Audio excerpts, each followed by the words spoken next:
السلام عليكم ورحمة الله وبركاته. قيبتي سقالات اتحانيهنن oo dhinaca kale qoraalka xusuus qoraha Yusuf Garaad ku beegan qaybtiisa 12aad waxa inoo mareysay Yusuf iyo haweeneydii Patrickis oo kali ku noqday in ay wajahaan jidka Garowe ilaa Boosaaso kadib markii uu darawalkii gaariga ku waday si degdeg ah shaqo ugu noqday magaalada Muqdisho. qaybteenan 10aad oo qoraalka xusuus qoraha ka noqonaysa qaybtiisa 12aad waxay ku bilaabmaysaa sidan: salaada subax marka la tukaday aanse wali qoraxdii soo bixin ayaan aniga iyo Patrick Speed Yusuf Garaad ku dhacnay wadada laamiga ah ee ka baxda Garowe annaga oo u soconna jihada magaalada Qardho. in yar markii aan soconay wadadii laamiga ahayd waa ay dhamaatay cagafyo kala nooc ah iyo baabuur iska rogayaal ah iyo mishiino kale oo wadada dhismaheeda loo adeegsanayo iyo shaqaale dhulka tuban ayaan dhex marnay.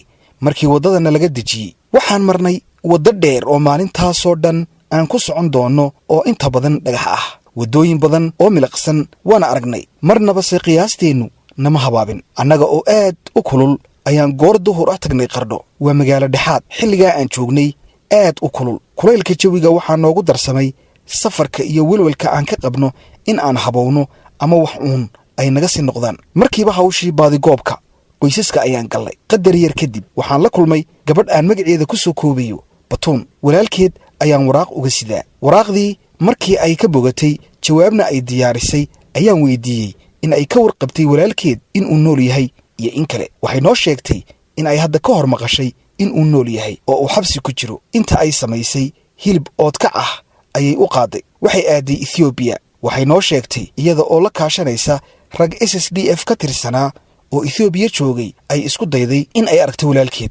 taasina ay shaqayn weyday. xataa waxaa u suurtageli weyday in loo xaqiijiyo in uu nool yahay oo uu xabsi ku jiro. ma hubo in ay Batuun nagu tidhi in ay mar labaad u baxday safar noocaas ah. warqadda aan u keenay Batuun aad ayay ugu farxday. waxayna markiiba intii aan hawsha ku jirnay ay midkiinba u keentay barafuun hadiyad ah oo aan aad uga helay. markii aan qadaynay ayaan sii wadanay safarkayagii. markaa aniga ayaa gaadhiga wada. waxaan ka cararaynaa in ay qorraxdu dhacdo inta aanan gaadhin Boosaaso. inta suurtagal ah ee ugu badan ee gaadhigu dhagaxa ku dul roori karo ayaan eriyaya. marka ay qorraxdii sii gaabanayso waxaan fishaa in buurta nooga muuqato meesha ugu dambaysa ee ishu ay qabato. marka aan gaadhno ay baddu noo muuqan doonto. laakiin mar kasta oo aan bartaas gaadhno waxaa mar kale meesha ugu shishaysa ee ishu qabato nooga muuqanaysa buur kale. waa buuro aan kala go' lahayn. daalka, kulaylka, shanqadhaha aan dhagaha u roonayn ee gaadhiga dhagaxa maraya ka yeedhaya. wadda xumada aniga iyo Patrickis xataa sheeko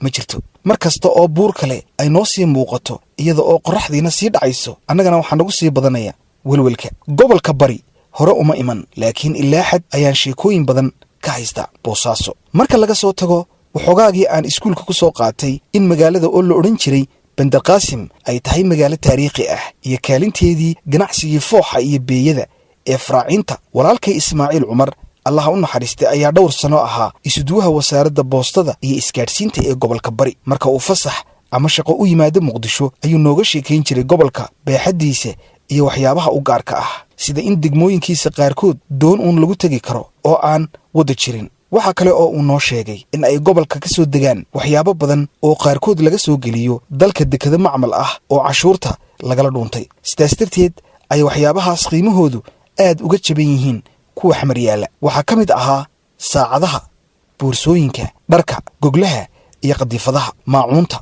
iyo alaabo kale oo badan. waxyaabaha korontada ama bayteriga ku shaqeeya sida rikoodhada oo berigaas kuwa labada cajaladood qaadaa ay ahaayeen farsamada ugu sarraysa. raadiyayaasha, mishiinada xisaabta, nalalka iyo qalabka kale ee korontada iyo wax kasta oo waxtar leh oo dibadda laga keeno. wax aan wakhtiga eegnaba ugu dambayntii waxaan soo gaadhnay waddo aan laami ahayn laakiin la simay si laami loo saaro oo gaadhigu aad ugu xawaarayn karo. waddadaas markii aan muddo yar ku soconnay qorraxdiina ay markaa dhacday oo salaada maqrib la tukaday laakiin weli iftiin ah ayaan waxaan gallay magaaladii Boosaaso. hoteel aan u malaynayo in magaciisu ahaa Milano ayaan tagnay. magaaladu dhaqdhaqaaq noocaas ah ma laha.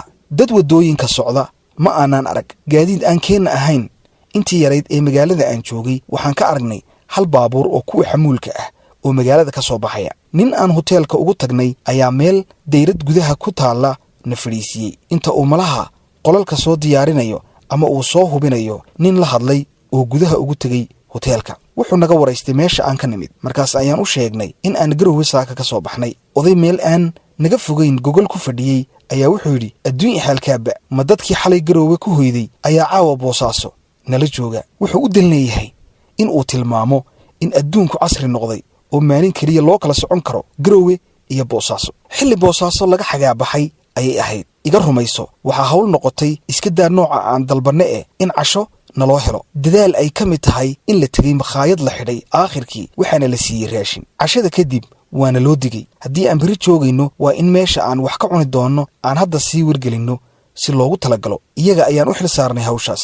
maalintii xigtay waan joogay. waxay ahayd maalin dhinacna aan ku faraxsanahay in aanaan shalay habaabin weliba aan soo dheeraynay, dhinacna aan jawiga magaalada xamili kari la ahay. berbera ayaan markiiba soo xasuustay. goobihii tirada yaraa ee aan maalintaas tegey waxaa ka mid ahaa xarunta isgaadhsiinta ee gobolka Bari oo walaalkay wakhti badan ka ahaa isuduwaha isgaadhsiinta. ninka hadda joogaana uu yahay saaxiibkii oo aan isnaqaan. darajada isuduwaha gobolka hadda lama adeegsado. qiyaastayda waxay u dhigan tahay wasiirada dowlad goboleedyada ee hadda jira. isuduwayaashu waxay ahaayeen mas-uuliyiinta ugu sarreeya howlaha wasaaradda ee heer gobol. 1995 iyo 2002 safarkaygii 1987 markii iigu xigtay ee aan Boosaaso tagaa waxay noqotay 1995 mar dad Soomaali ah oo tarxiil ah uu markab ku soo daadiyey xeebta. 2 maalmood ayaan Boosaaso soo joogay oo aan af Soomaali, af Ingiriisina iyo af Faransiisba aan caalamka ugu soo tabiyey dhibaatada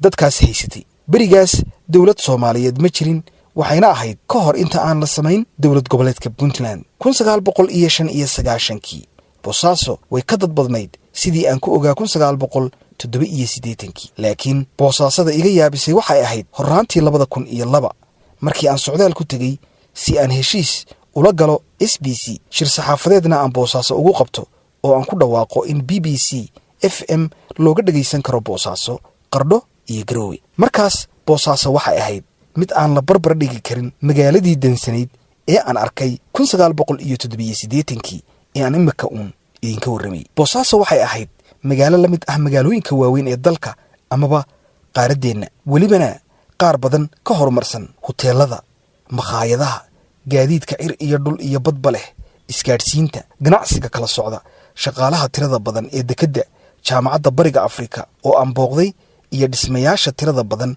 ee qaarkood ay aad u qurxoon yihiin. qofkii Boosaaso hore u yaqaanay waxay u ahayd magaalo hor leh.